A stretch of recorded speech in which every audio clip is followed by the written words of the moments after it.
Okay, before you think I've gone insane and I'm playing around with an 18 channel AM set, let's have a look at the article. Using CBs for 10 FM Cybernet chassis, and I can tell you now,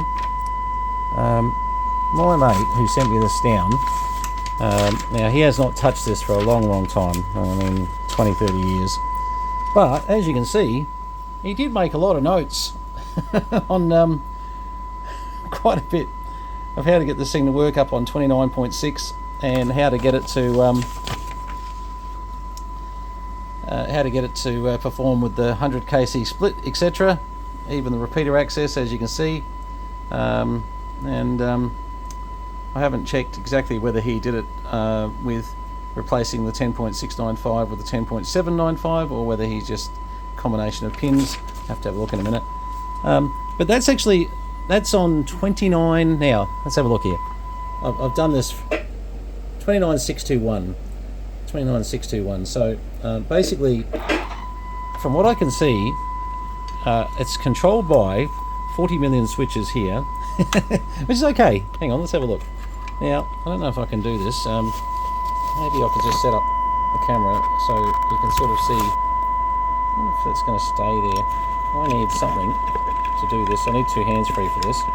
I've got stands and all these things for... Okay, so you won't completely see from that what I'm doing. Maybe if I come around a bit more, nah, you're not going to see the switches here. There's actually, where are they? Yeah, they're over here. All right. So basically, those switches that you saw, and let me get rid of this noise. And get rid of this noise. So 29621. So we can now start having a look at. Why have we got so much? Oh, there we go. Let's turn that noise down. Okay, so there's his 100 kc. No, he's not. No. I haven't got that right. Sorry. So about 200 kc's there. 29.3, so 300 kc's there. 320 kc line that would be. And I guess that one just goes out of lock. Let's have a look. 29.46, 5.4. Yeah, you'd have to do as a combination to get what he's trying to do. I've had to reset, like to get the VCO running. There was actually a faulty one of these. Is that going to work? No. Where's the camera? Over there. Ah, you never even see that. Anyway, PLL 02AG. That's dead, and of course, we were getting no channels changing, and that's okay. So there's 20 kc line, so that's probably going to be a 10 kc. Well, it's still 20 kc. 5515. Okay, so basically on the switches, we're going to go 10 kc, 20 kc line. That should be a 40 kc line.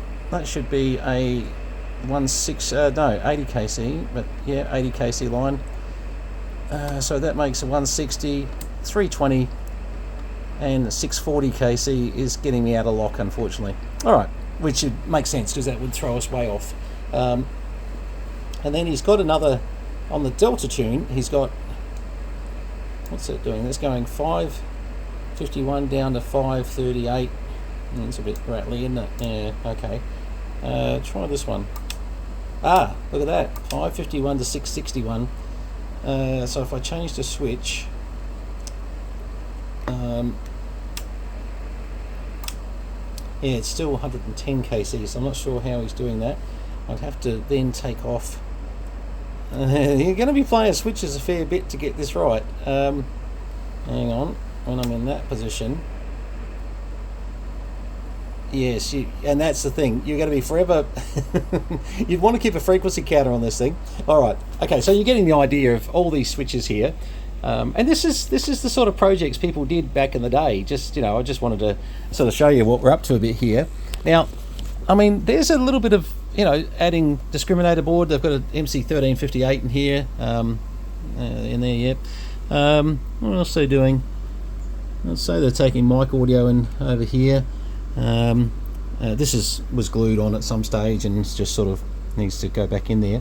Now you might say, why am I even remotely mucking around with this? Well, like to be honest, we've been doing so many, for sales of bits and pieces, and it gets a bit boring testing radios, and just going, hey, look at that, this one's for sale, yada yada yada.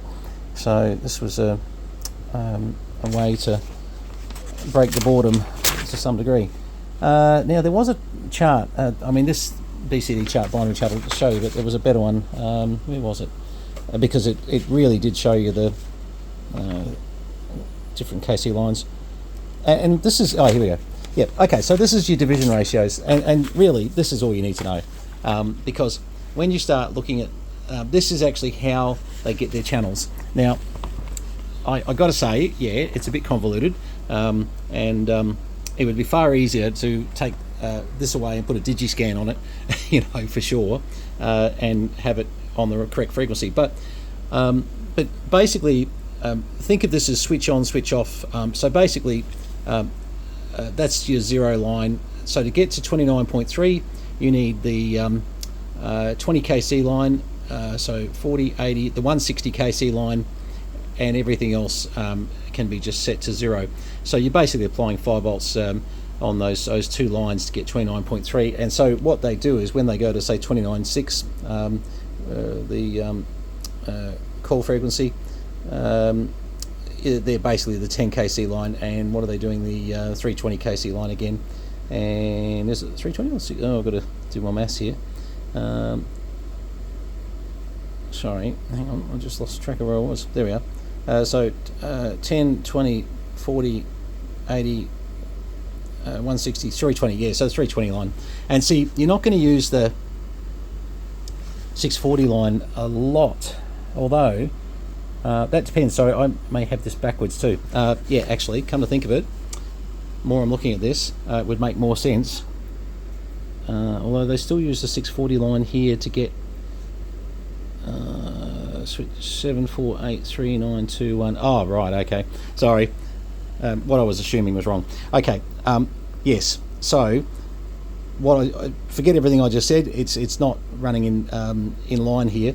We've actually got to look at which pin actually is. So switch pin 74839. Oh yeah. All right.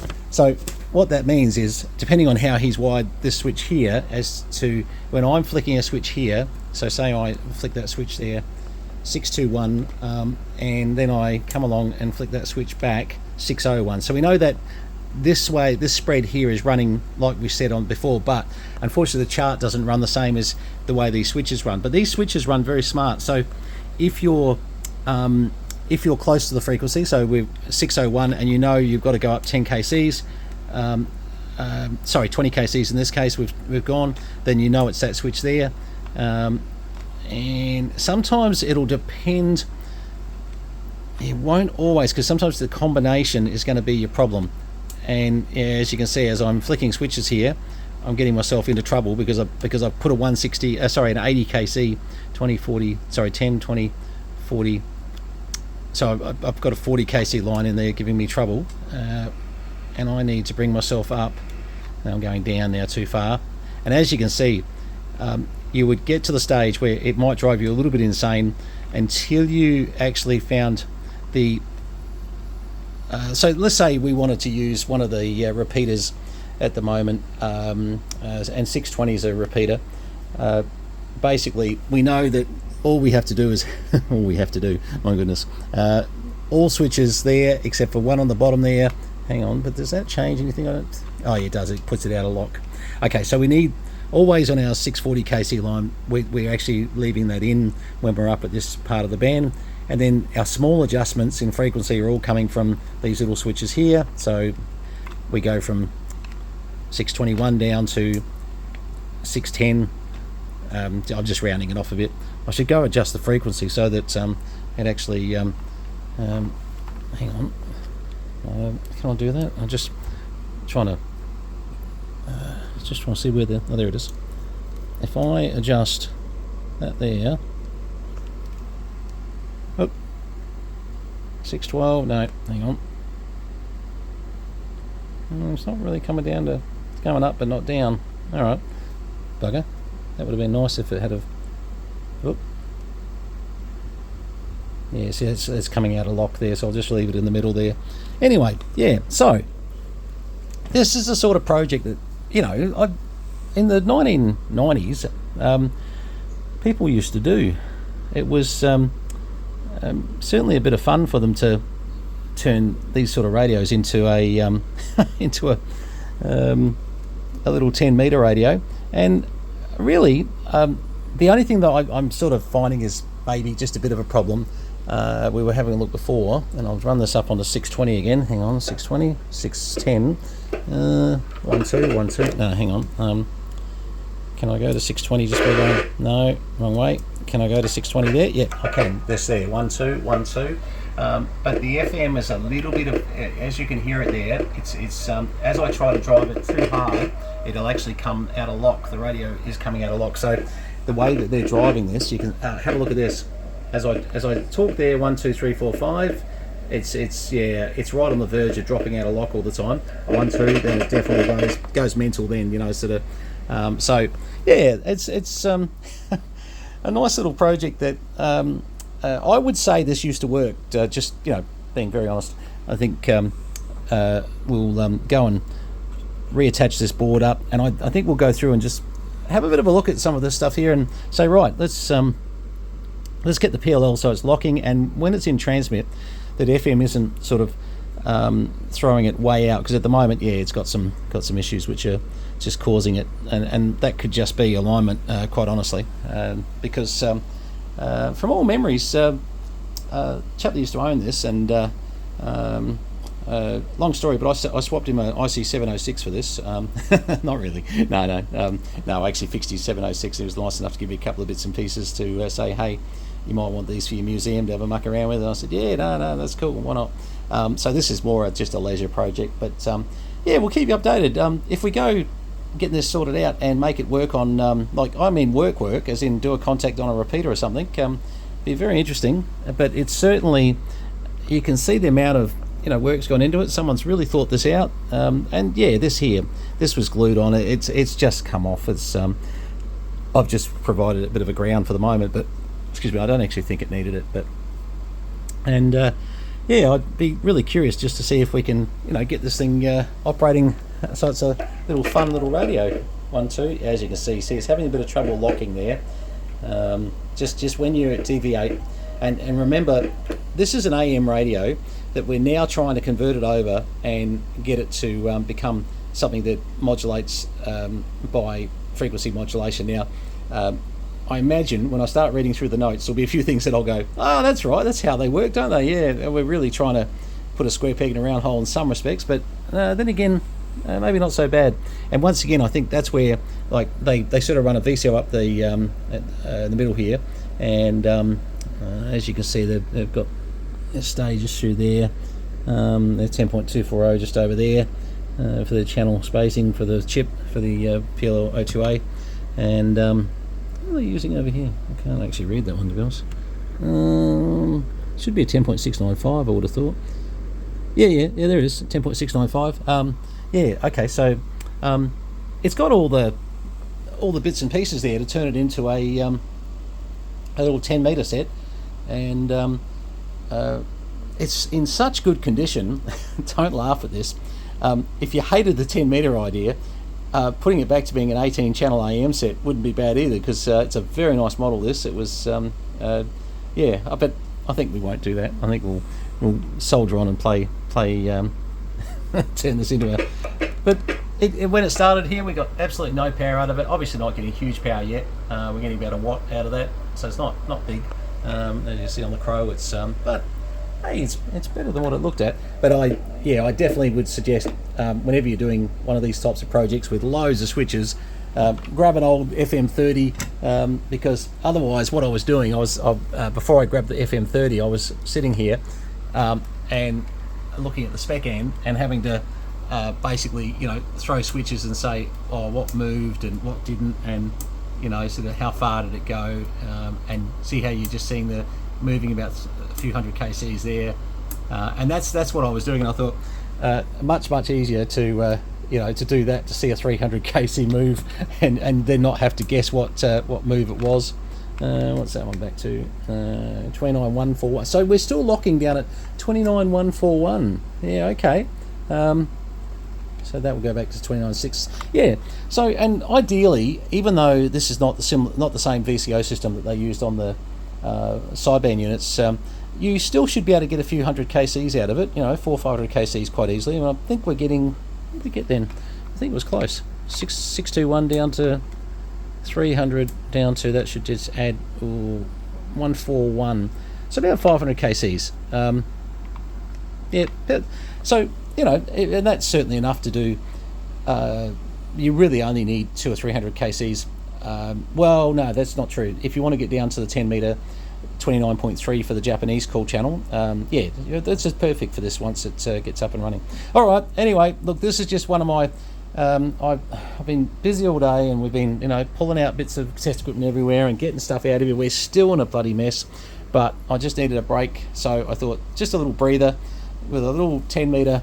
Radio. And isn't it so nice to see back in the day people that, this is where I come from, by the way. This is the sort of stuff that, my service manager Dave Green used to, he'd always have notes, stuff like this to be able to go to. And Mitch Hamilton, who unfortunately Mitch passed away, VK5AZM, Mitch used to have notes on these Christmas tree constructions that he would do. We used to call them Christmas trees because he'd just keep building, and it would sort of come to a peak. You'd keep on seeing the components build, and the thing with Mitch was, when it came to RF, never question him. It always worked. It looked like an abortion, but no, it worked.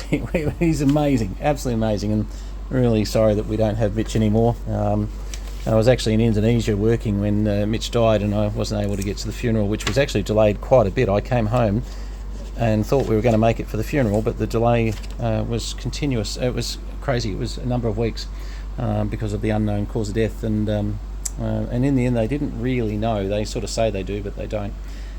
Anyway, a great loss. VK5AZM, Mitch Hamilton, really good tech. Dave Green, still very alive, obviously my business partner up in Malaysia, great guy, and we've done a lot of stuff together over the years. And yeah, and here you go. One Midland, what was it, 77A882, there you go, upside down, not really focusing, but yeah, these are the true 18 channels. And yes, by the way this is at the moment, the channel switch won't make any difference at all. So if I swing it around 100 times, won't matter, because the channel switch is not being used in any way, shape or form. You could work out the binary. You could actually work out a way to, yeah, it'd be a headache. No, actually, don't even worry about what I was about to say. It'd be a headache. I do not want to cause a headache. All right, thanks, guys. Bit of a boring one, I know, in some respects, because it's not really a great result. Well, hello, test, 1, 2. We've got it going. Something, 1, 2. Oh, hang on. Where am I? I've got to go here and make sure we're still getting something. 1, 2, 1, 2. Yes, it's sort of working, but we're not there yet. Anyway, 1 watt. We can get this up to 4 watts. I guarantee it. A little bit of playing around in here. All right, okay. I'm going to have to get back to some serious work, and I can't muck around with these things for too long. But I'll probably just glue some stuff up tonight. Then tomorrow, just give it a full alignment. And the next video, if you ever see another video on this, will be connected to an antenna working a repeater on 29.6. That's the goal. So there you go. This is a goal setting video. All right, guys. Thanks very much for. If you're watching this, you're as bored as I am. Well, not bored, frustrated. I just wanted something which wasn't work. So that's what we did. Replaced a PLL 02A in one of these little things, and got a few. Look at my stock of PLLs. Crazy. Well, that might as well go on the bin. All right, 73s, guys. VK3 Charlie Mike. Brenton, Tangan, Malanga, Northeast Victoria. That's right. Sam says, please subscribe. Yes, that would be good. And if you don't, please hit the like button, apparently. And if you don't do that, look, I get it. So, it's okay. All right, all the best, guys. Cheers.